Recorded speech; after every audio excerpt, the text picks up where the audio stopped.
noches, soy Luis Novarecio, esto es Animales 2020, día 42 de la cuarentena, día 42 del confinamiento obligatorio. Y hay mucho para charlar, ya está a la mesa con nosotros, gracias por estar a todos. Lo tengo al doctor Mariano Cuño aquí en los sillones para garantizar el distanciamiento social. Hay obviamente un tema que es la pandemia sanitaria, lo que está pasando con el virus. 4 fallecidos en el día de hoy, lo cual eleva la cifra a 218 en total. Hay una consecuencia del lado oscuro de esta pandemia, que hoy generó en toda la sociedad, por lo menos en los centros urbanos, un cacerolazo como no se escuchaba hace mucho tiempo, que es no queremos que se liberen aquellas personas que bajo el pretexto del coronavirus están saliendo a prisión domiciliaria o en libertades morigeradas. Mucha gente que entendió que esto no es un problema aritmético, si son 30, 300 o 3.000, ahora la mesa te va a contar. El problema es que aquellos que vivimos en la sociedad respetando las leyes decimos no debe buscarse la excusa del coronavirus. ¿Hay casos excepcionales? Claro que lo hay, pero la excepción se transformó en la regla. Y hoy tenemos muchos casos de personas que han salido, violadores, delincuentes de lesa humanidad, seriales en el delito que han salido, y esto provocó un cacerolazo. Esto es una manifestación. Le guste al que no le guste, lo empiezan a sectorizar, caceroleros de Barrio Norte. Hay que dudar, de los que creen que es un problema de la aritmética o de un problema de la geografía. La injusticia es un problema de la injusticia. ¿Está bien que un violador salga a la calle porque hay coronavirus? ¿No hay otro modo entre en la cárcel o en la casa, no te digo a 10 cuadras como ha pasado en otros lugares de las propias víctimas, o violentos de género?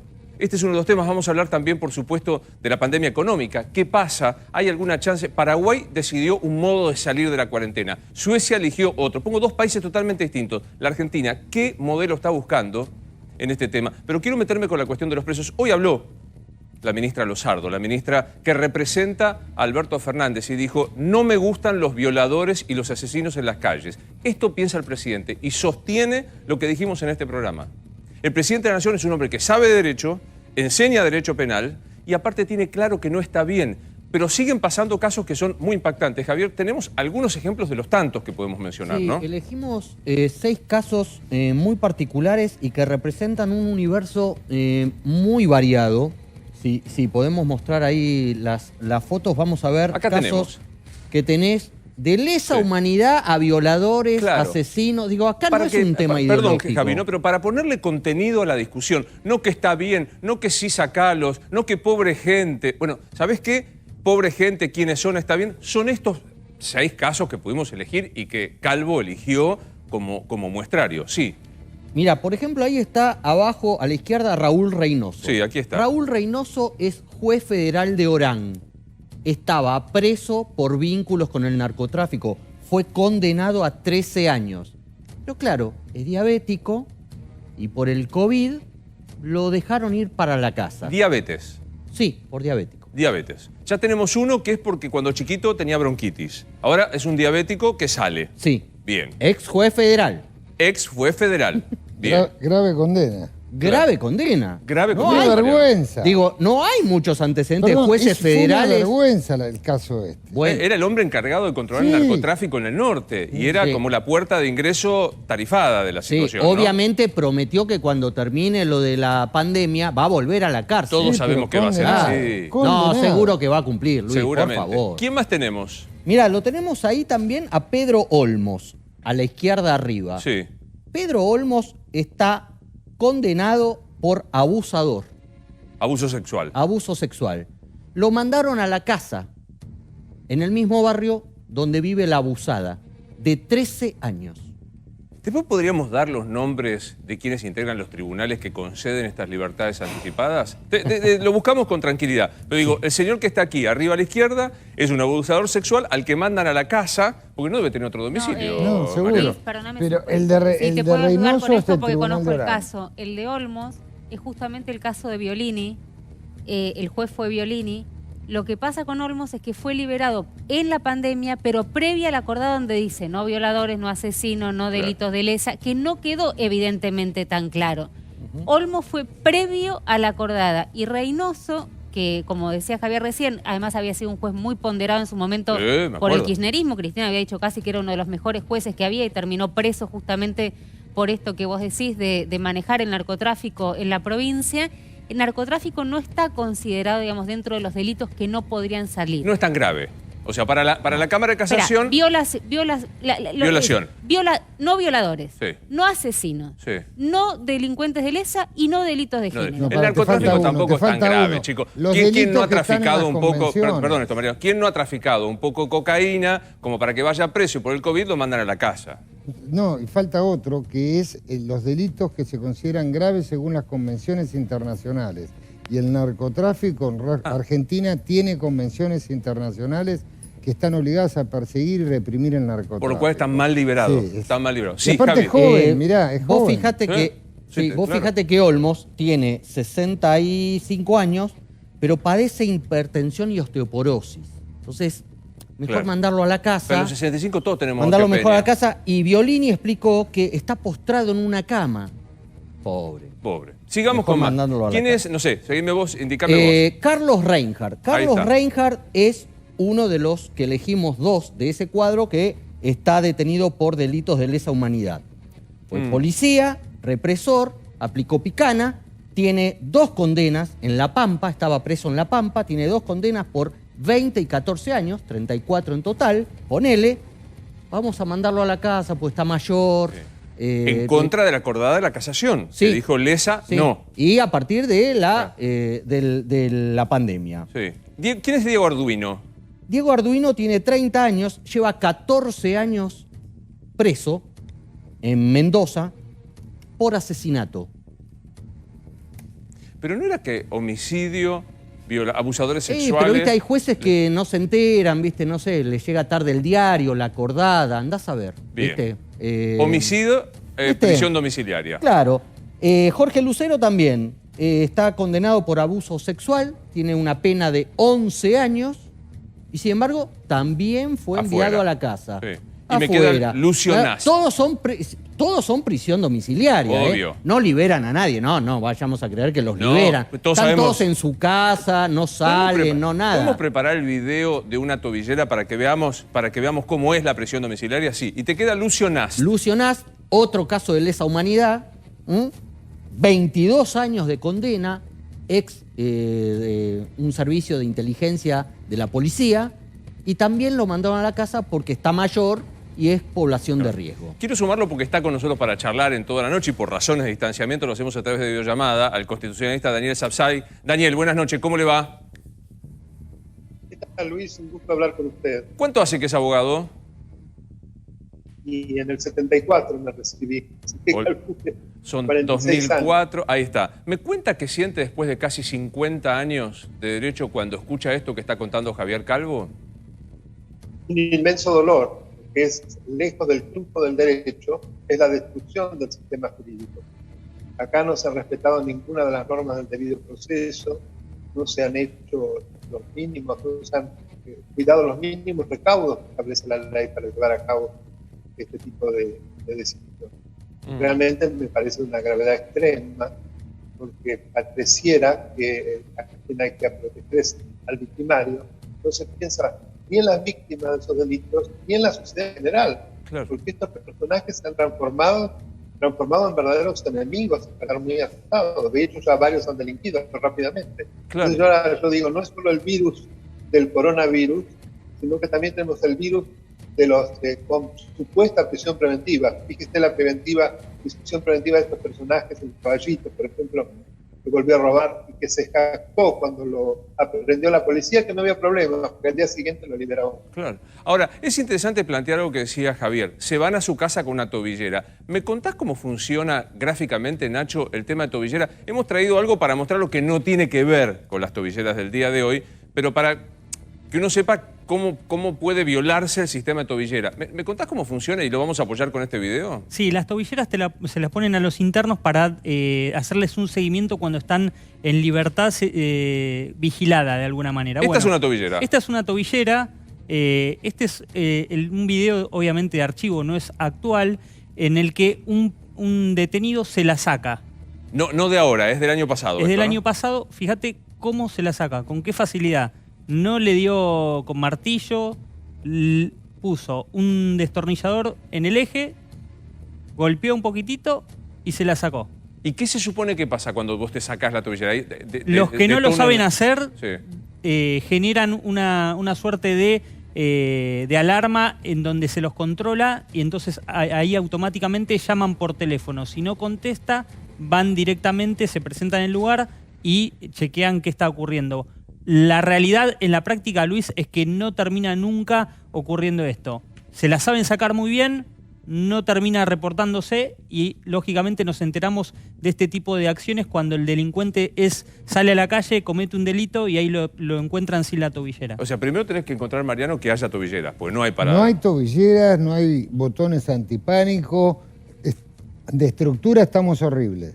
Y después, una vez que si las tienen, si hay uno más o menos hábil, por lo menos se ganan unas cuantas horas que queda en libertad hasta que aparece la alarma y lo van a verificar a ver a dónde está, ¿no? Sí, por supuesto, ¿no?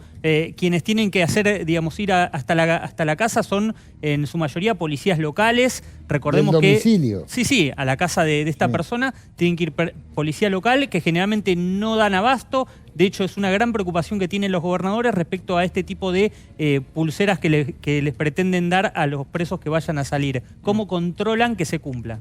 Romina, contame qué pasó hoy, porque hoy esperábamos, lo dijimos ayer, reunión del jueves, en donde presos de Devoto tenían que negociar en su comisión con las autoridades del Estado. Sí, te diría la verdad sin ser alarmista que hoy casi se incendian todas las cárceles del país. Estuvieron a muy poquito de que eso sucediese. A las 12 y pico se iban a encontrar en la capilla de Devoto, que los que conocen Devoto es donde está la T a la izquierda, es una especie de galpón donde hay unas mesas y sillas. Uno piensa que son 4 los presos que bajaron, no, había casi 50 presos con un enorme operativo por parte del Servicio Penitenciario Federal y lo que pedían los presos principalmente era la presencia del secretario de Justicia Mena. Y además se habían comprometido en la reunión pasada que iban a ir los mismos jueces que habían estado y se habían sumado más. ¿Qué pasó? Mena no apareció y los jueces tampoco. ¿Y por qué no fue el secretario de No Justicia? hasta esta hora hablé con todos los que estuvieron presentes en la reunión, no lo sé. Esta mañana en la radio, Lozardo nos dijo que iba a ir. Hasta esta hora no lo sé. Lo que sí te voy a decir es que los presos llegaron a decirle a gente que estaba en la reunión, porque hay otros que sí fueron, digamos, pero lo que los jueces decían es no hay representación del Ejecutivo. ¿Con quién estamos hablando? Sí estuvo el subsecretario de Política Criminal, estuvo el juez Morín, estuvo una jueza de ejecución del Comité para la Tortura, el asesor del sindicato de presos, pero no estaba presente el hombre en quien ellos confiaban que iba a llevar adelante la negociación. El asesor del sindicato de presos. Sí. ¿Qué fue lo que pasó? Estaba, por supuesto, el jefe del servicio penitenciario, el director del servicio penitenciario, Emiliano Blanco, y la tensión fue increciendo porque había 50 presos, un operativo del servicio penitenciario en la capilla, y los presos diciendo, si no viene Mena, rompemos todo. Tenemos, además, perdóname Luis, decían, tenemos coordinado con todas las cárceles del país decir una palabra, que no, digamos, cuál es la palabra clave, que no la vamos a decir, para que empiecen a incendiar todo. Después te voy a contar qué le dijeron que no. Que no. O sea, y cómo llegaron, digamos, a encauzar. Pero ¿cómo está hoy la situación? Si vos preguntás en el penitenciario, estado de alerta. ¿Qué le dijeron que no? ¿Qué dijeron que no? Avancemos antes de pedirle Rotundo a Javi. no. Rotundo no. Difícil, porque pensá que la negociación era sin o sea, no estaba el representante político, así que había que conducirla. Conmutación de pena. No. Bajarle la pena, Hoy exactamente. Hoy te lo dijo la ministra Lozardo, lo tuiteó el presidente Alberto Fernández. No se conmuta la pena de nadie. Teoría de la compensación, una teoría de Zaffaroni que era, bueno, la estás pasando... No pueden, tiene que haber una ley. Claro. No, por eso... Igual que la conmutación. Claro, o sea, no, estos no. No va a haber ley de conmutación, claro, no va a haber pero 2 por 1. compensaciones la estás pasando muy mal. En el lugar donde vos estás alojado, las condiciones no son dignas, las cárceles no son... Entonces te podemos compensar casi como un 2 por 1. Le dijeron por cada que no. día que cumpliste lo cuento como 2. Esa es la teoría del 2 por 1. No. Test masivos.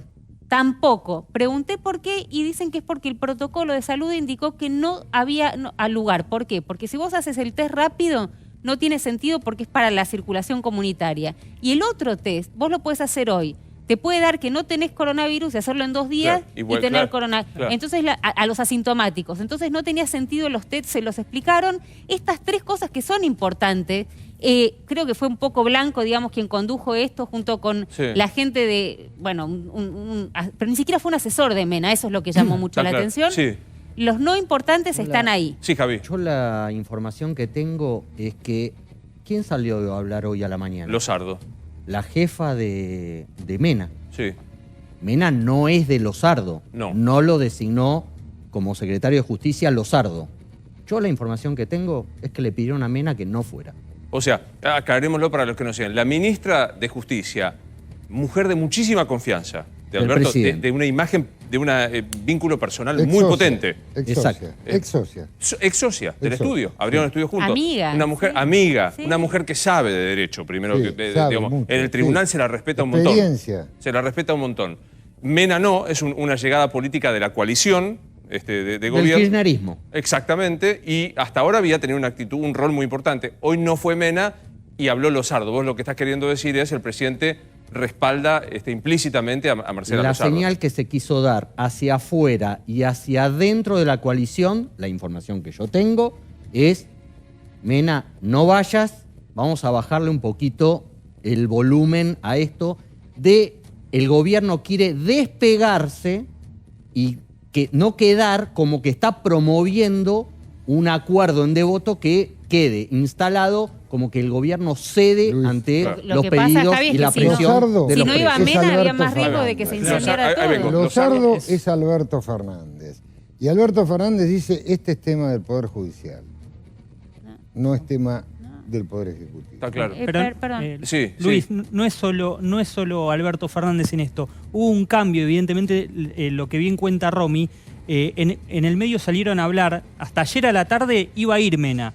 Después salió Alberto Fernández y salió Axel Kicillof. Y ayer lo dije aquí y lo reitero. Si sale Axel Kicillof, no es solo Axel Kicillof, es Cristina Kirchner. Vos tu teoría es, Cristina también está molesta con este tema de las libertades de los presos. Con los sectores más extremos del kirchnerismo que utilizaron el silencio de ella para decir que ella lo legitimaba. Y evidentemente, más allá de lo que dice Javi, si no fue hoy Mena, no fue solo porque Alberto Fernández no quería que fuera, Claro. sino porque también Cristina Kirchner respalda eso. Doctor Sapsay, digo, toda esta discusión política tiene que ver con independencia de poder, debido proceso. ¿Cómo vive este momento en donde evidentemente hay fuego cruzado político, nada menos que para garantizar el debido proceso y la libertad o la prisión de un condenado? Yo lo vivo como un gran manoseo de las instituciones. No veo quién garantiza que esto se modifique. Porque, por ejemplo, la operatoria que se hizo como mecanismo para la liberación, creo, de 700 presos con un habeas corpus colectivo al que dio curso el doctor Violini, adolece de todos los defectos que puede tener un debido proceso. Por empezar, saltaron las instancias inferiores e interpusieron el habeas corpus directamente ante el camarista, la sala de este camarista, que es el único camarista. Claro. En una sala son 3. Cualquier cosa había que alguien subrogase, que por, digamos, acuerdo de los dos, en el mismo sentido, se hiciera lugar a este habeas corpus.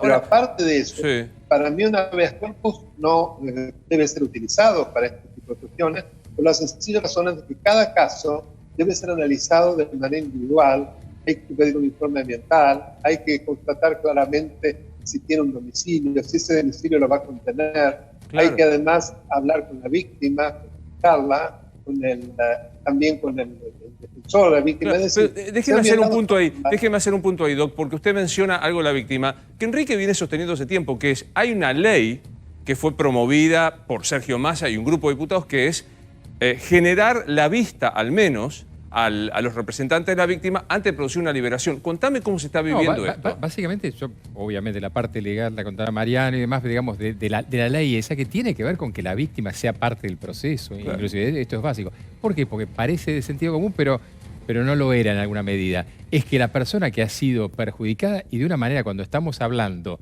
de este tipo de delitos, ustedes fíjense, yo estaba pensando Jorge Lucero, Carlos Dalmazo, que no lo mencionamos, en Misiones, es decir, es gente que ha violado a sus propios hijos. Entonces, y repetidamente, es decir, me refiero, es gente que ha sido reincidente. Entonces, directamente la víctima puede dar fe de algo tan terrible que la sociedad decide, bueno, pero no lo vamos a evaluar. ¿Por qué? Porque hay un gran dogma que se llama ahora coronavirus. Y de golpe eso es una instancia superadora en lo legal, en lo humano, en todo, para cualquier otra ley. Y esa ley tiene que ver hasta con cuestiones absolutamente humanas. Es decir, las víctimas hoy y los familiares de las víctimas la están pasando muy mal. ¿Ustedes se imaginan una nena que hoy puede ser una adolescente o quizás sea una persona mayor que vive a pocos metros, y esto se da en varios de estos casos que tenemos acá, a pocos metros del sujeto que repetidamente rompió con... No sé, el abuso sexual infantil, concretamente para explicar, no es un hecho sexual, es un hecho de poder en que una persona es sometida a tortura y en que esa persona es sometida a tortura por alguien con quien tenía una confianza enorme. Así que es una destrucción psíquica. Que solamente aparezca esa persona en la zona, esa persona otra vez es de un pánico que nosotros no podemos ni imaginar. Déjame retomar eso porque me parece muy demostrativo y vuelvo a esto de no lo reduzcamos a una cuestión aritmética, si son 5, 20 o 50. El que abusa, primero tiene un vínculo de poder, generalmente son cercanos a la familia. Claro, no es un tema sexual, es un tema de poder. O sea, el tipo que abusa es que ejerce el poder a través del sometimiento sexual sobre esa criatura, sobre esa persona. Claro. Por lo cual, este caso que planteaba recién Calvo, del tipo que está a 10 cuadras, le trastornás la psiquis a esa persona que fue abusada porque sabe que está físicamente cerca. Pero es imposible que no sea así, simplemente por el solo hecho de que miren lo que ustedes imaginen el caso que pasó cuando liberaron a Tablado, que estaba la pena cumplida, que estaba todo bien, y sin embargo, Edgardo Aló realmente no podía estar en su lugar, enloquecía. ¿Por qué?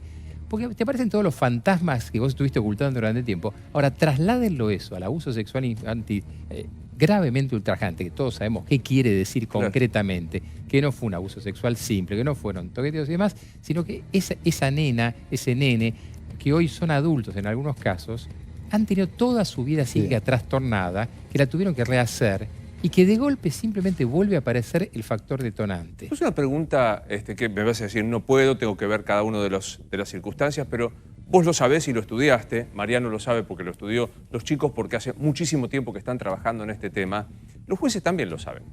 O sea, el juez que libera al abusador sexual reiterado, que lo manda a 10 cuadras de la casa de la víctima, lo sabe como lo sabés vos.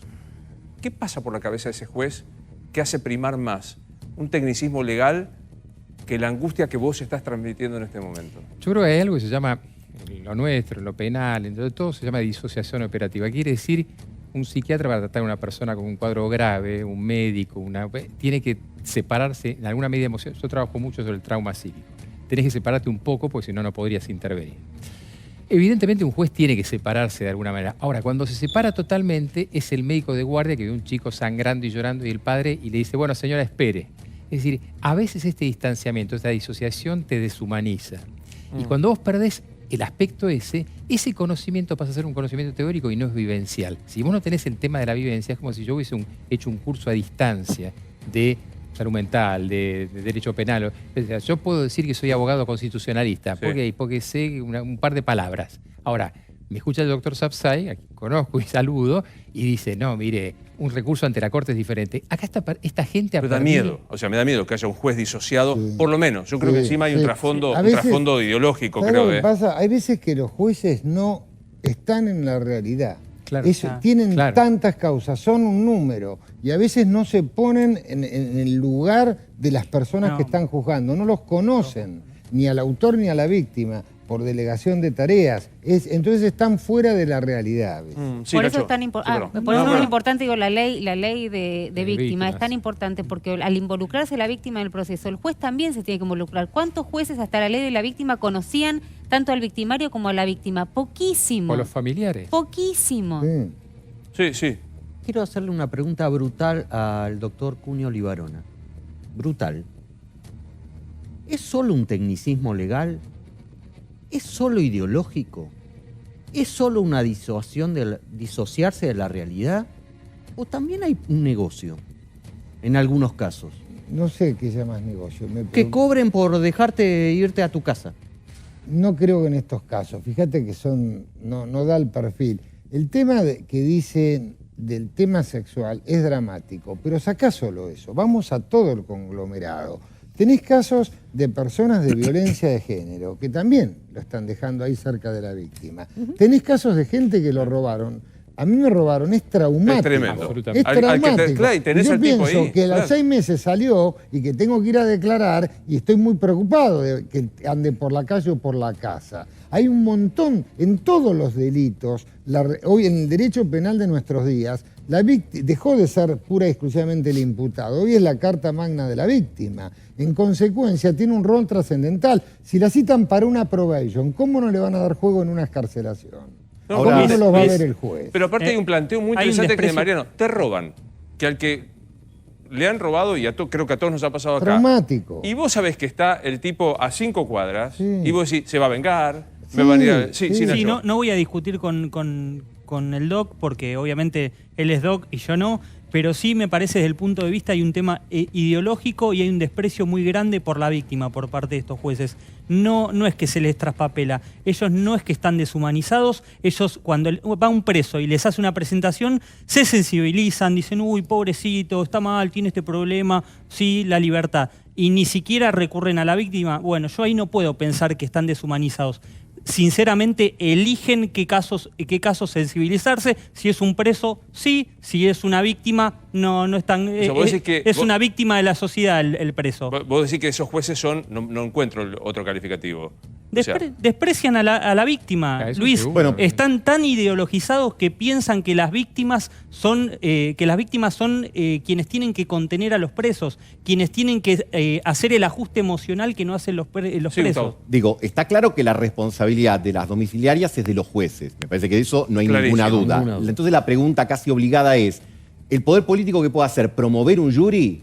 ¿Cabe esa posibilidad o es una cuestión interpretativa? Mira, la doctrina es los jueces no pueden ser juzgados por sus veredictos en juicio político.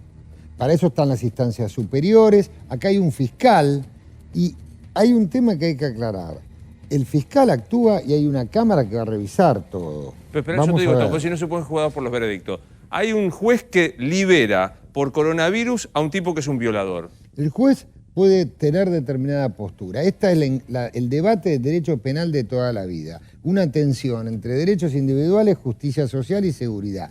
Pero también tenemos que aclarar que hay muchísimos jueces que trabajan, que están en las audiencias y que han Sin duda. denegado Pero libertades. discúlpame, que Mariano, han porque tengo una denegado duda. libertades. En el caso de que un juez, por ejemplo, bajo el hecho, como hemos comentado aquí, dice, no, tenía en la juventud, no bronquitis. se ama, entonces tiene que salir, y lo resuelve en pocas horas, ¿eso no es susceptible? Porque vos decís, hizo algo más para darle veracidad a lo que declaraba Mirá. el abogado. Acá algún abogado ha dicho, los abogados con tal de sacar a los jueces, creo Sí. que fue juez particularmente, ¿no? Que dijo eso. Si, Sí. si Quiero decir que juzgasen, se suma con si nosotros, juzgasen perdón en Mariano, un jury. perdón Mariano, Sí, se suma sí. Aldo Barsanti, que es nuestro médico de cabecera. Gracias, Doc, que quiero sumarlo para hablar del tema hacinamiento en las cárceles y la búsqueda de una solución. Pero decías, Mariano. Si juzgasen a los jueces por prevaricato imprudente o culposo, ¿Qué es el por prevaricato equivocarse, imprudente? fallar contra la ley, tiene que ser doloso. Yo quiero fallar en contra de la ley. Si es por equivocarse, ¿cuántos fallos le revocan a los jueces? Estarían todos los jueces en juicio político.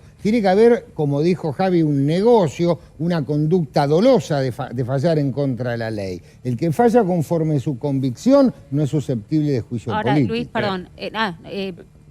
Me parece que también hay que poner las cifras sobre la mesa, las oficiales, porque si no se genera realmente un temor. Vuelvo a repetir esto, que las calles se van a llenar de violadores y Dame las asesinos. cifras. 95% se rechazaron en casación Sí. de los pedidos.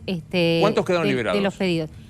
Devoto, por ejemplo, que es el gran caso, Sí. ayer lo contábamos, 320. ¿A vos no te genera miedo que haya 320 tipos que están condenados Sí. y que estén en la calle? Pero vos decís que no es un problema de aritmética. Yo lo que te No lo digo, es. sí, en un punto favorece que uno pueda revisar cuáles son las sentencias de esos jueces. Porque a mí no me da lo mismo que haya un consenso general de los tribunales superiores que dicen violadores no, asesinos no, delincuentes de lesa no, delitos de género no. Están afuera, ¿eh? Algunos. Bueno. Por eso digo, son casos excepcionales donde se pueden revisar y de hecho después vamos a contar que fueron denunciados, ya hay denuncias en el Consejo de la Contra lo- Magistratura. Doctor Barsanti, buenas noches. ¿Cómo le va?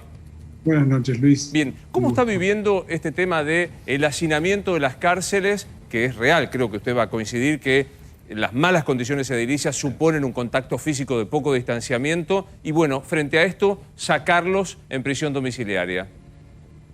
Bueno, esto es un problema que no parece solamente restringido a nuestro país, sino que es un problema que se ha analizado en numerosos países.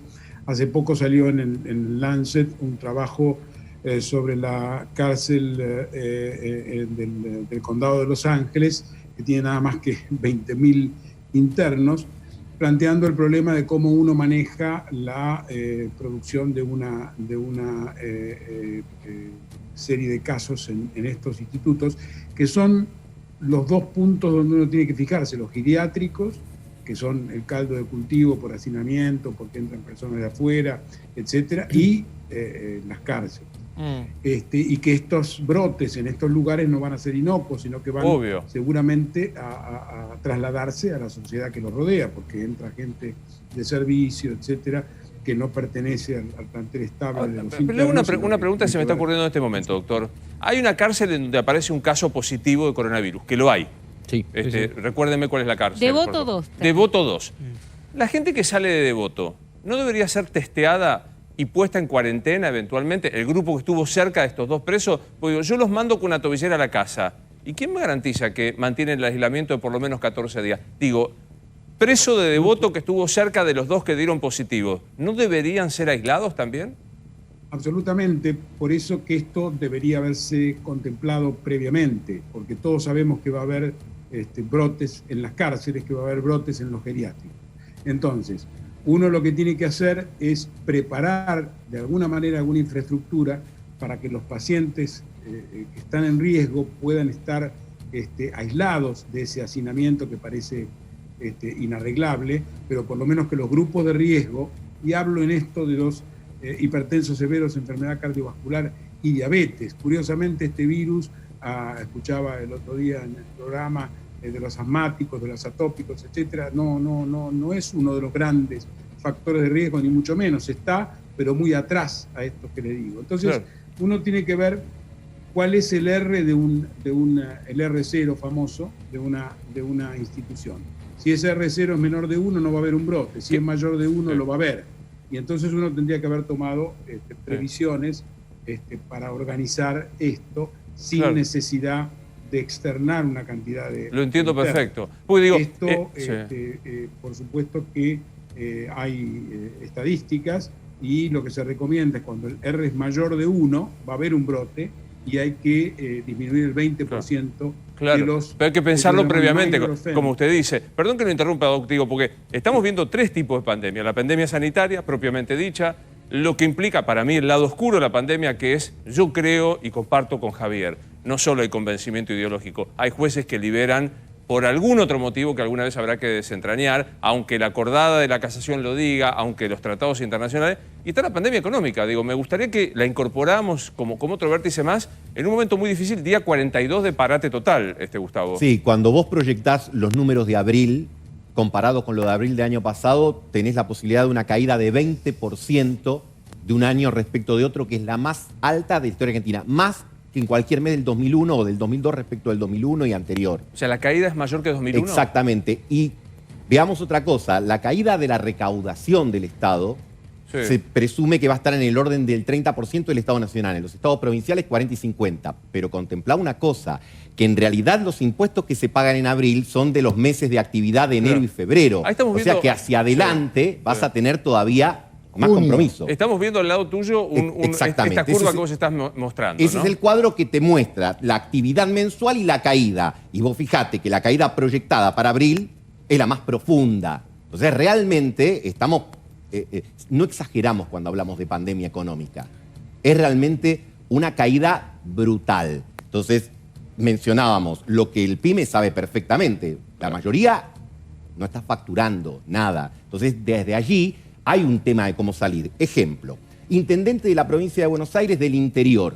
No tiene, no lo voy a mencionar, no tiene ningún caso, ni infectado, ni fallecido, obviamente, y está dentro de las zonas que el gobernador le permite darse una estrategia de liberar. No está en zona roja. No está para nada. O sea, no tiene caso. No, obviamente no tiene infectado, no tiene fallecido y no está en zona roja. Exactamente. La población de esa localidad, al día siguiente que habló el presidente, estaba expectante de las palabras del intendente para decir, bueno, ¿cómo es el plan de salida? Todo igual. Sigue todo igual. O sea, pandemia rígida. Confinamiento cuarentena rígida. rígido. Entonces ese es el tema, que entendiendo lógico, ¿no? La prioridad de la salud y todo, pero te podés encontrar en un punto donde te neutralizás aún para ver Claro. qué esquema vas liberando. Dejá preguntarle a Aldo. Aldo, en este caso, no importa cuál, no estamos dando el nombre, hay una ciudad no grande, por lo que... 20.000 habitantes. 20.000 habitantes. No hay ningún infectado, obvio ningún fallecido. Hay una... El alrededor tampoco hay ningún problema. ¿No se puede empezar a flexibilizar un poco la cuarentena, Aldo? Absolutamente sí, y esto ha ocurrido en algunas ciudades de Estados Unidos con la pandemia de la gripe española, donde no hubo ningún caso, cerraron, aislaron y permitieron poder flexibilizar la cuarentena. Esto hace 100 años, imagínense ahora que tenemos mucho más conocimiento, se puede flexibilizar mucho más fácil en los lugares en los que no hay casos y no hay circulación viral. O sea que no seríamos unos irrespetuosos con la cuarentena, que sabemos que es una medida que todos aprobamos, que funcionó, que se tomó como correspondería. No somos irrespetuosos con la cuarentena si en esta localidad de 20.000 habitantes decimos, bueno, che, a lo mejor que empiecen a abrir los comercios. O sea, ¿sabemos qué propone Gustavo, el intendente? ¿Qué tipo de propuesta? Continuar como hasta ahora, con el confinamiento extremo. Y además, en off, obviamente, hay un poco de una explicitación de por qué. Y porque todo tiene miedo de quedar en posición adelantada. Y si aparece un caso... Claro. Ahora, la responsabilidad me la llevo yo, dice el intendente, ¿no? Claro, Entonces vos decís, bueno, pero pero ese temor, que uno lo puede comprender, de alguna manera deja ir creciendo los efectos de las consecuencias económicas. Claro. Que es un poco lo que planteaba Enrique. Ante la falta de la expectativa concreta, vos decís, yo no muevo un dedo. Sí, Romina, no muevo un dedo porque a ver si me echan la culpa a mí de esto. No, le quería preguntar a Aldo, a ver, yo una de las personas que insisto que para mí más y mejor trabaja y más conoce el tema penitenciario es Leandro Alperín, un hombre que además de ser amigo viene trabajando hace mucho tiempo el tema cárceles. Y me explicaba hasta por una cuestión, suena espantoso, pero hasta por una cuestión egoísta debería preocuparnos el hecho de que colapsen las cárceles, porque después van a hacer ese mismo colapso se traslada al sistema sanitario, porque esos presos van a necesitar un respirador, van a necesitar una asistencia que después no la vas a tener vos. Atenti con esto, porque no es que van a ir los respiradores a Devoto. Está claro. Vos me decís que... Le quiero preguntar esto a Aldo. Sí, Aldo, ¿cómo ves esto? Digamos, no escuché. No, digo, ante la eventualidad de que no hagamos nada con las cárceles, esos eventuales detenidos pueden contraer el coronavirus y ocupar respiradores que utilizaría una persona que no está condenada. Más o menos creo que esta fue la pregunta.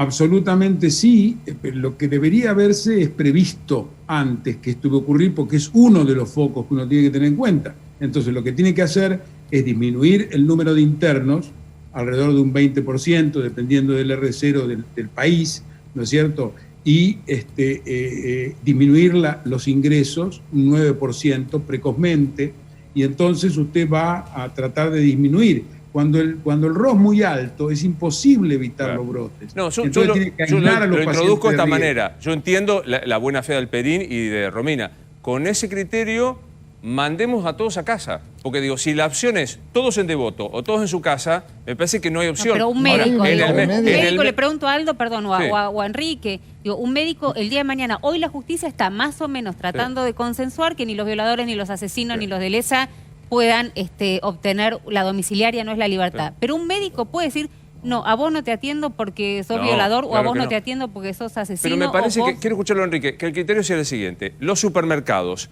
¿son una fuente de contagio si hubiesen seguido trabajando como trabajaban? Sí, la respuesta es sí. ¿Qué se hizo? Se buscó un protocolo. Con las cárceles, no se puede buscar un protocolo de decir, no los vamos a mandar a la casa, porque estos señores violaron, estos tipos mataron, estos tipos afanaron. Entonces los vamos a mandar a batallones. Sí, señor. Sí. Eso es. Digamos, no hay otra opción. El tema, Luis, no nos mandes a que sigan detenidos en un lugar donde estén sin riesgo, pero que mantengan la situación. Bajemos, como dice el doctor Barsanti, el 20% de la población carcelaria para evitar la reproducción, pero no mandándolo a tu casa, mandándolo a otro lugar donde... Tenés alternativas, tenés edificios de prefectura, de gendarmería, tenés Campo de Mayo, tenés un montón de lugares, no tenés cárcel. No, y aparte existe la posibilidad, las unidades todas tienen maltrecho y demás, y justamente Alperín lo conoce mejor que nadie, unidades médicas y demás. También existía la posibilidad, Sí. la disminución de la población carcelaria, pero están no superpobladas, están absolutamente superpobladas. sí. Eso es claro, las condiciones son pésimas, pero también existía la posibilidad ahora de reforzar los servicios sanitarios dentro de las cárceles. Pero hay algo que se pasó, me parece importantísimo. Estamos hablando de fulano de tal tuvo diabetes, hipertensión y demás, y en realidad hay algo que uno aprende en medicina básica, es que no hay enfermedades, no hay títulos, sino enfermos. Es decir, hay personas que padecen un cuadro que puede ser de riesgo, y fulano de tal es diabético, y fulano de tal también es diabético, y el cuadro es completamente Te distinto. entiendo, pero déjame retomar algo que vos dijiste, que Nacho tiene. Mostremos a ver en qué estado, que todos sabemos, está hiperpoblado y demás. ¿Cómo está el servicio penitenciario hoy, Nacho? El Servicio Penitenciario Federal, Luis, no está superpoblado, no tiene superpoblación, es más, tiene plazas libres. Mira, aquí... ¿Cómo tiene plazas libres? Sí, tiene plazas Pero si libres. estamos mirá. sacándolos porque están federal, hacinados. Ahora está estabilizada la situación en el Servicio Penitenciario Federal. Mirá, la población penal actualmente, al día de hoy, 12.492 internos, capacidad operativa 12.694, tenés ahí 200 plazas libres. Bueno, la diferencia argentinos, extranjeros, esto que siempre se hace el debate entre si hay presos extranjeros o no, es casi un 17%. Sí. Procesados, y este punto sí es interesante, 6.700, hay más procesados en las cárceles que condenados. Que digámoslo, aclarémoslo aunque parezca obvio esto. Procesado, Doc. Procesadores que están detenidos durante el curso del proceso sin condena. Claro. Pero te hago una salvedad. En esta estadística también está incluida aquellos delincuentes que tienen una sentencia y que hicieron una apelación ante casación, todavía no fue contestada, o ante la Corte en su defecto. No es condenado. O sea, esto es el Servicio Penitenciario Federal. Sí, donde Federal. sí hay superpoblación, Sí, Luis, es en las cárceles bonaerenses. Sí. En las cárceles bonaerenses hay 51.000... no, creo que no hay lo placas, tenemos. no hay placas, no cuenta lo que tenemos 51.600 detenidos y la población total que podría ingresar, Alojar. 24.000. O sea, tiene el doble. Más del doble. Hay que decir una cosa, en el Servicio Penitenciario Federal estamos discutiendo en abstracto sobre el tema coronavirus, porque hay solo 2 casos.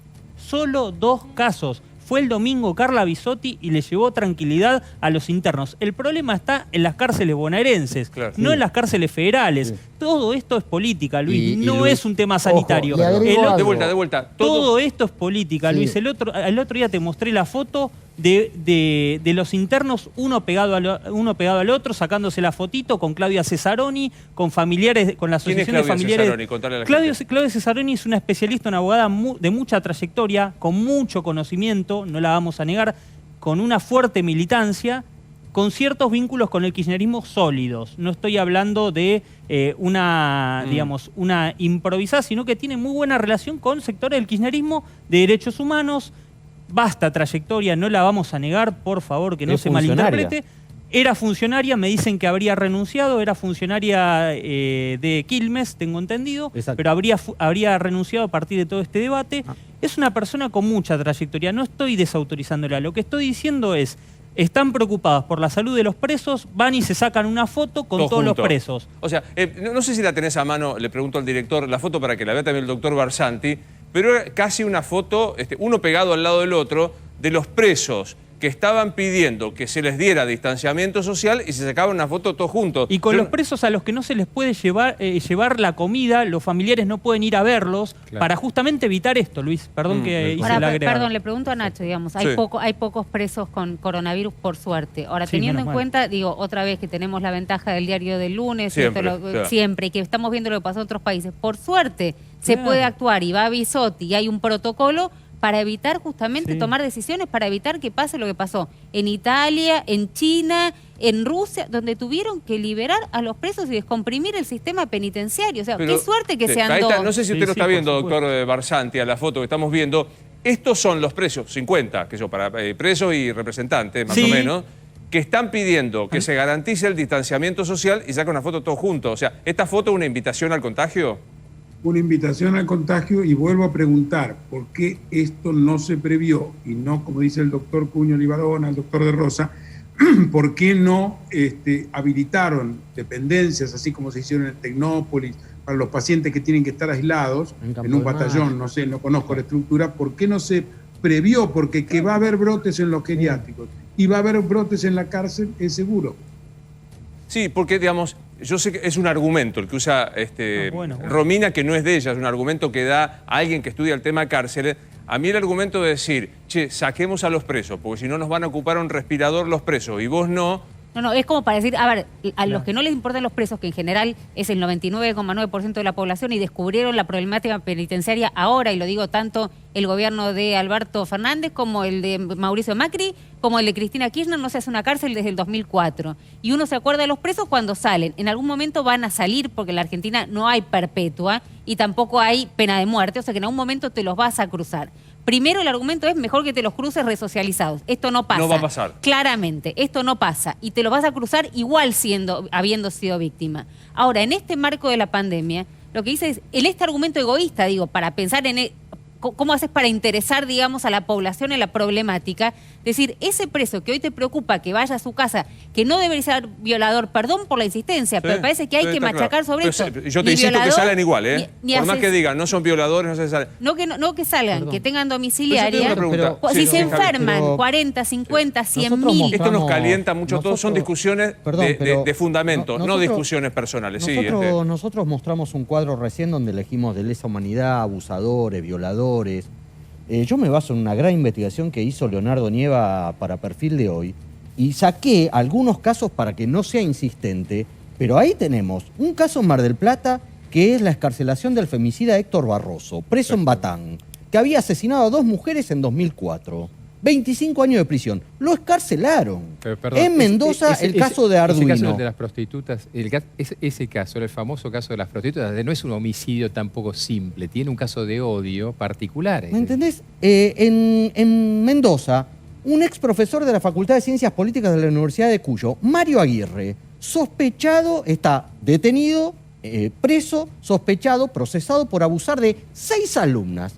Escarcelado, lo mandaron a la casa. No es una posibilidad, eso Otro pasó. violador, Antonio Armando Di Palma, de 57, 6 meses salió después de haber sido detenido, acusado de abuso sexual gravemente ultrajante con acceso carnal. Pero como tiene hipertensión y diabetes, vamos a mandarlo a la casa para que no se enferme. Entonces, yo no dudo de las cifras oficiales, me permito dudar de la seriedad con la que se hacen ciertas cifras oficiales, en donde nos dicen, no, hay solamente 70, 60, 50, y en una de esas se están contando solo los del Servicio Federal. Yo quiero decir una cosa y una opinión.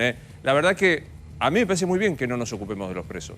Yo como sociedad no tengo por qué ocuparme de los presos. Para eso elijo un gobierno que se tiene que ocupar. Si yo le voy a pedir encima a la señora que me está viendo ahora que se ocupe de la situación carcelaria, me parece un trabajo, es como decir, che, usted también no solo paga los impuestos, elige el gobierno, padece la situación económica, tiene miedo del coronavirus, también se tiene que ocupar de los presos. No digo que se ocupen, lo que digo es que una vez que el preso, digamos, es detenido y entra al servicio penitenciario, nos olvidamos como si se fuesen a quedar ahí para toda la vida y eso no va a pasar. Y la verdad es que también hay que entender, y esto Mariano lo puede explicar mejor que nadie, en algún momento no es que a vos te dan en un tribunal una pena de tantos años que nunca va a ser esa cantidad de años y los familiares se van. Muchas veces sin entender que cuando dicen 15 años, 8, después viene la morigeración, la pena, te portaste bien, hiciste no sé qué. No van a salir. A la mitad de la pena. Obvio. A la mitad de la pena. Déjame, vamos a ver a los Estados Unidos, donde la situación pandémica es impactante, digamos, el número de personas que ya han superado el 1.000.000 ampliamente de infectados. Nos está escuchando el doctor Diego Ponieman, que es médico clínico. Doctor, buenas noches, gracias por estar con nosotros. Hola Luis, encantado, gracias por llamar. Igualmente. Antes de meterlo en la cuestión estrictamente médica, ¿me cuenta qué pasa con el tema de los presos y el coronavirus en los Estados Unidos? Sí, acá, por las noticias, porque no es mi área de expertise, si querés, uno escucha que hubo temas, porque hubo, como venía escuchando que ustedes comentaban, hay un hacinamiento, y bueno, y pasa con los guardiacárceles que se infectan y con los presos, pero acá nunca escuché ni salieron las noticias que liberaron criminales peligrosos, si querés. Sé que hubo enfermos que hubo que trasladar a los hospitales, hubo gente muy, muy enferma y ya moribunda, si querés, porque se han muerto. Acá estamos en una situación que todo el mundo, acá esto sí que no es chiste, todo el mundo conoce a alguien, o un familiar, o un amigo, o un colega que se ha muerto o se ha enfermado, y no es la excepción las cárceles. Eso es lo único que puedo comentar al respecto. Claro, pero para que me quede claro, no hay noticia, insisto, no le estamos pidiendo una investigación periodística, no hay noticia de que a criminales con delitos graves se los libere por el tema coronavirus. Sería un escándalo y aparecería en todos los diarios, y yo nunca leí ni que los periodistas pregunten en las conferencias de prensa que hacen a diario. Nunca escuché una cosa así, Luis, no. Sí, claro. Digamos, porque uno dice, ahí sí que la circulación comunitaria, la circulación, usted me corregirá el término, es amplísima del virus en los Estados Unidos y particularmente en algunas regiones como Nueva York. Nueva York es el epicentro y las cárceles no son la excepción, y uno siempre escucha que tuvieron que trasladar, que tuvieron que hospitalizar, pero eso de liberar definitivamente Perdón, Luis. no, nunca lo escuché. 900 presos no violentos liberó Bill de Blasio, el alcalde de Nueva York. Bien, desconozco esta información y no se la voy a pedir que me la... No, digo el New York Times. Sí. Citado Infobae, cita el New York Times, podemos ir a buscar la fuente. No, sí, 900... claro, pero no le voy a pedir al doctor que haga un análisis. No, pero digo para tener claro que hubo un plan respecto de los reos no violentos, lo tomó el alcalde. Les pregunta, ¿vos crees que la única opción para tratar el coronavirus en las cárceles es liberar? No conozco, no soy especialista en el tema. No, por eso te pregunto, porque es pregunta mía nada más. ¿Crees que hay otra opción, la opción de una cosa intermedia, cuarteles? A otro lado. Bueno, la propuso Andrea Casamento, que es de la Asociación de Familiares de Detenidos, y no sé por qué en esa mesa nadie la escuchó. No estamos pidiendo que sean liberados. Los pueden trasladar todos juntos, los que son de riesgo, a otro lugar.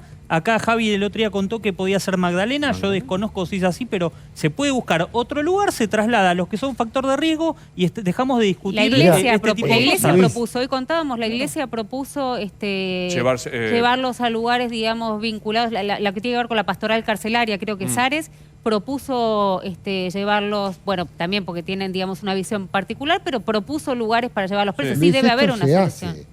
Cuando hay determinadas personas detenidas que no pueden ir a la cárcel porque fueron políticos, porque fueron de alguna manera jueces y demás, son alojados en lugares distintos. Se ha utilizado Campo de Mayo, el edificio de la calle Cavia, se ha utilizado Prefectura, se ha utilizado otro edificio que había por el puerto, porque no pueden estar en contacto con otros presos. Entonces, las personas de riesgo perfectamente pueden estar en lugares que no tenemos, pero que se pueden de la misma manera solucionar, y no tenemos que irnos de un extremo a otro de excarcelación. O transformar la excepción en regla, que es lo que vengo diciendo de todo esto. Doctor Poñeman, le pregunto, en los Estados Unidos, claro, funcionó un sistema de cuarentena, no digo voluntario, pero más o menos, corríjame, digo, acá en la Argentina es rígido, decretado por el presidente de la Nación, sigue sosteniéndose hasta el 10 de mayo y es totalmente distinto. ¿Usted cree que esto es lo que hace a la diferencia de los resultados en los infectados? No, los resultados definitivamente, lo que pasó acá es que se empezó tarde, se perdieron 2 o 3 semanas. Una vez que se declaró la cuarentena, mucho más laxa que la de ustedes, es así, la gente se la tomó. Acá no hay escépticos, ¿sabes? Que no hay acá gente, por lo menos la gente que yo frecuento, muy poca gente cree en la teoría conspirativa, de que esto no existe, de que esto no pasa nada, porque de nuevo, a todos nos afecta, porque es el epicentro del epicentro, entonces todos conocen a alguna persona, familiar, amigo, que está enfermo o se murió, lamentablemente. Ahora, doctor Barzanti, escuchando lo que nos dice su colega desde Nueva York, ahora pensando que estamos empezando mayo, mañana va a ser, hoy es 1 de mayo ya, y estamos a 9 días del cierre de esta tercera etapa. ¿Qué cuarta etapa se imagina, Aldo, a partir de ese 10 de mayo, como dijo el presidente? Yo me imagino que si la duplicación de casos no llega a superar los 25 días, vamos a seguir en una forma de cuarentena relativamente estricta. A ver, de vuelta, ¿cuál sería el dato aritmético que estaba diciendo Aldo? ¿Me escucha, doctor Barzanti? No, lo hemos perdido. Los 25 días se refería. Sí, por favor. No, se refería al dato que ya justamente Romina el otro día comentó, que el dato que le estaban prestando importancia era la replicación de los casos, la duplicación de casos en 25 días.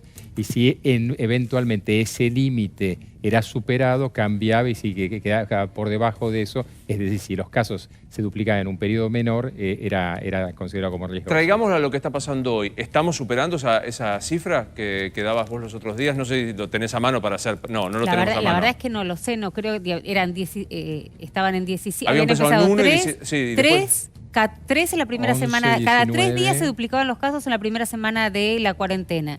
Entre la primera y la tercera, cada 14, y en esta última etapa, cada 17. Y el ideal que tienen los sanitaristas, esto explican los sanitaristas, no soy sanitarista ni médica, antes que me pida el título, no decían que el ideal era 25, que haya duplicación de casos cada 25 días. Que es un poco lo que decía usted, Aldo, recién, ¿no? Cuando se nos cortó Sí. la comunicación. Exactamente. Después de todo el esfuerzo, y entiendo la parte económica, pero ahí no me voy a meter, es decir, después de todo el esfuerzo que han hecho los argentinos, tratar de salir de la cuarentena más bruscamente, sin ese dato de duplicaciones, sería difícil, ¿no? Claro, totalmente. Aldo, gracias como siempre. Un placer recibirlo aquí en el programa, ¿eh? Gracias. Hasta luego. Doctor Poneman, cuénteme cómo es el día a día en este momento, con este nivel de contagio tan alto allí en Nueva York, en donde usted está.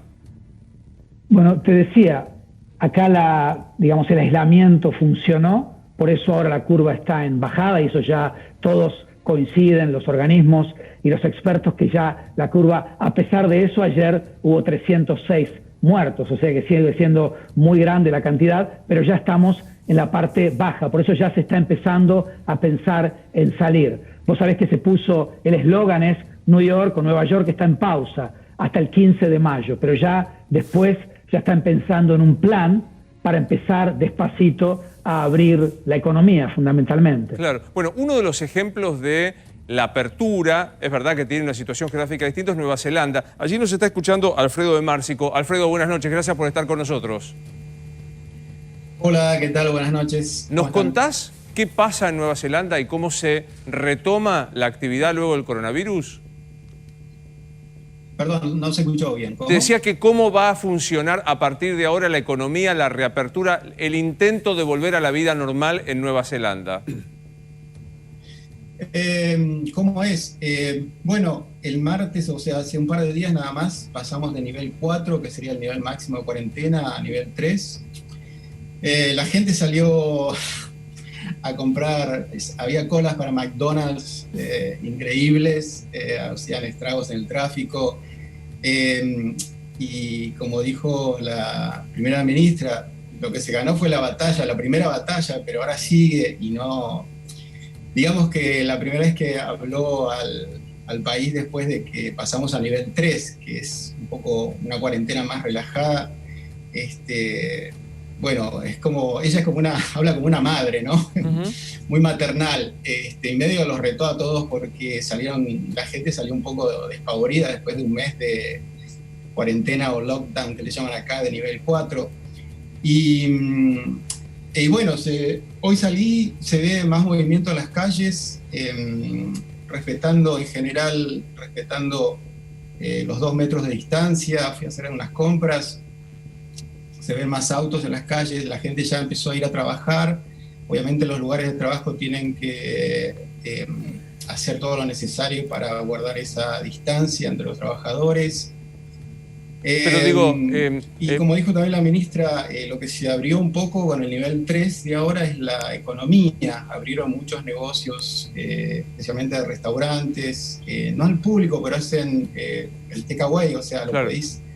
hacer los pedidos por internet o por los apps y después lo retirás ahí tratando de tener el menor contacto posible. Alfredo... Y justamente me hablabas de la parte económica, creo. Bueno, la primera ministra también apenas comenzó esta cuarentena, dio subsidios a empresas para los trabajadores, y hoy justamente habló el ministro de Economía y dieron unos, o van a dar ahora, unos préstamos con interés cero por un año de hasta $100.000 Claro. a empresas medianas y pequeñas, sin interés por un año, Claro.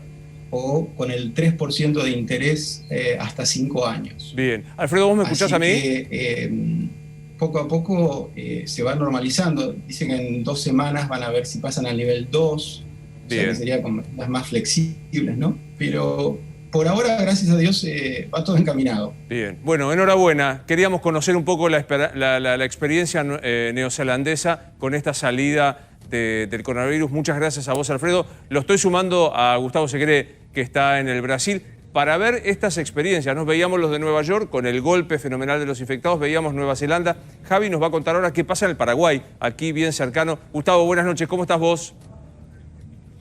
¿Qué tal, Luis? Buenas noches para todos. En un día bastante trágico para Brasil porque la cantidad de contagios en un día, 24 horas, fue de 7.218.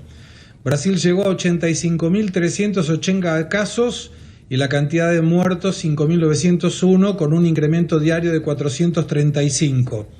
Duplicó la cantidad de casos en 8 días. El 22 de abril tenía 45.000 casos. Es lo que se espera duplicar en el día de mañana, 1 de mayo, o hoy a la noche. Lo curioso de esto... Decime, perdón. No, por favor, preguntarte también cómo estaba funcionando la actividad económica, que era una obsesión que tenía Bolsonaro al comienzo de la pandemia, y qué está pasando hoy. En este momento, en la ciudad de San Pablo, por ejemplo, la acatación del aislamiento social es del 48%. La previsión era que a partir del 11 de mayo pudiera flexibilizarse la cantidad de cuarentena o el aislamiento social general, como le dicen acá, pero hay un montón de nuevos contagios en barrios periféricos de la ciudad, lo cual lleva no solamente a suponer que no se va a hacer esta flexibilización, sino que además el intendente Covas mencionó que probablemente va a bloquear algunas avenidas para impedir el tránsito vehicular. Aquí no se puede prohibir, por una determinación de la Corte, la circulación de forma rígida, porque constituye un incumplimiento de un artículo constitucional. Claro. Pero la idea es que en los próximos días va a pasar, y esto es una afirmación del propio ministro de Salud, Teich, los 1.000 muertos diarios. Javi, ¿cómo es la situación del Paraguay? Mira, ya te cuento lo de Paraguay, pero estuve haciendo cuentas recién con lo que decía Gustavo. Brasil tiene 5 veces la cantidad de habitantes de la Argentina. Sí. 210 millones de habitantes. Sin embargo, tiene 25 veces más muertos por coronavirus que la Argentina. Lo cual habla de ese salto abismal que advertíamos en el inicio de la pandemia, cuando Bolsonaro decía, es una gripecita, nosotros vamos a... ¿Vos fijaste el salto que significa eso? Ahí Con está. 5 veces... 5 veces de población y 25 veces más de muertos. Claro. Y yo te preguntaba por Paraguay, para tratar de ver otras opciones. Paraguay se convirtió en una especie de Suiza del Mercosur, porque tiene muy poca cantidad de muertos, tiene solamente 9 muertos, 250 contagiados y un promedio de 10 afectados por día nada más. Entonces decidió una fase de lo que ellos llaman cuarentena inteligente, que es abrir. Este lunes abren fábricas, obra pública, talleres, servicios y actividad física al aire libre, eso que preocupa a tantos en la ciudad de Buenos Aires, de esparcimiento. Sí. Segunda fase, 3 semanas después, lunes 25 de mayo, comercios que no estén en los shoppings, oficinas, obras civiles, eventos deportivos y culturales sin público. Está claro. Sí. Tercera fase, shoppings y con comida de juego el 15 de junio y hasta el 6 de julio con restaurantes y bares. Doctor Ponieman, ¿se atreve a pensar en Nueva York, en los Estados Unidos, cuándo se volverá una cierta normalidad? En Paraguay, en el 6 de julio. ¿Allí se imagina usted cuándo volverá una cierta normalidad? No, acá la normalidad que nosotros tomamos como normalidad anterior va a pasar mucho tiempo. Ya se habla que hay ciertas zonas, ciertos municipios, si querés, que tienen, el gobernador dice, más vacas que gente. O sea, las zonas rurales son las que van a empezar, ya hay actividad de la construcción, actividad de gente que está con el pasto, la grama, cortando, eso sí, porque son de afuera, pero la actividad que nosotros conocemos normal, claro, la de los teatros, la de Broadway, esa yo creo que me parece muy lejano, te diría 2021. 2021. Si Doc, ha sido un placer conocerlo. Gracias por estar con nosotros. Gracias, un placer. Luego. Gracias a ustedes. Me quedo en los Estados Unidos y en el Brasil con Gustavo Segre, pero sumamos a Adrián Sack. Hola, Adrián, buenas noches. ¿Cómo estás? ¿Qué tal? Muy buenas noches, Luis y equipo. Sí, quería complementar los datos que estaban consultando sobre los presos liberados aquí en los Estados Unidos, en realidad excarcelados. El número total en todas las prisiones estatales es de 16.600 presos que fueron en parte enviados a su casa para que continúen sus condenas allí, como con el beneficio de la prisión domiciliaria, y en algunos casos también se les ha conmutado penas. Se trata de penas de delitos menores, sobre todo cuando los presos están en estado de prisión preventiva, lo que sería el equivalente a la prisión preventiva de Argentina, o finalizando ya sus condenas. No fue así con delitos graves, que es donde están los presos detenidos en prisiones federales. Bien. En prisiones federales, exactamente. Las federales no fueron excarcelados. No fueron excarcelados. 16.000. Sí. 16.000. Adrián, Digo, si seguimos entre- Sí, perdón, Romina. 16.000. No, digo 16.000 porque recién alguien hablaba y decía, si hubiesen liberado algún preso, esto hubiese sido un escándalo de proporción. 16.000 tenés en Ohio, tenés en California, tenés en Nueva York, tenés en un montón, o sea, lo puede contar él mucho mejor que yo, y no solamente excarcelado, sino además con conmutación de pena. Adrián, entre esos delitos leves, ¿los violadores están incluidos? Sí. No, por eso, porque los ¿Delitos violadores graves, están no? en prisiones federales por lo general. Los delitos graves no, lo que es felony sería en inglés, que es un delito grave, están ya en prisiones aparte que no tienen este tipo de beneficio y donde solo se está aplicando el distanciamiento social, la separación de presos al máximo posible, pero no son liberados. Tampoco por narcotráfico, atención, tampoco por narcotráfico. O sea, liberan No, porque- delitos leves. Acá liberaron una narco. Sí. No, liberaron narcos, liberan violadores, digo, excarcelan. Estoy leyendo ahora en La Nación, en este momento, la indignación en El Dorado por la liberación del empresario Carlos Dalmazo, que había sido condenado en 2013 a 12 años y medio de prisión por la violación de sus 2 hijos adoptivos. Gustavo, en el Brasil, ¿qué pasa con la liberación de presos en general y en particular de delitos leves, como Adrián mencionaba, que en Estados Unidos se conoce con el nombre de felony? Aquí se dio una circunstancia curiosa porque el Poder Ejecutivo no quería liberar presos. El Consejo Nacional Judicial indicó sugerencia para los jueces que pudieran liberar presos, pero en todos los casos si eran madres, si eran indígenas o grupos de riesgo. Y en el día de hoy, la Secretaría del Sistema Previsional recomendó un protocolo para las prisiones a fines de evitar que los presos sean liberados. Por ejemplo, si alguien es detenido, tiene que hacer cuarentena. Claro. Si alguien es transferido, tiene que hacer cuarentena. Se separa la cantidad de presos o se disminuye la cantidad de presos para las salidas de la tomada del sol y se hace testeos semanales para corroborar que si hay algún preso con sintomatología es separado, y lo mismo los sistemas de la gente previsional. Decías vos, Nacho, el tema de un caso de una narcotraficante. Sí, hay un escándalo muy grande en la Patagonia, Luis. Ruth Montesino es una condenada por narcotráfico, fue condenada a 18 años de prisión, perdón, a 15 años de prisión, su hermano a 18 años, fue condenada en 2013 y hace unos días hizo una presentación ante un juez. El juez es Alejandro Cabral, juez de ejecución penal, Alejandro Cabral, y acordate este nombre.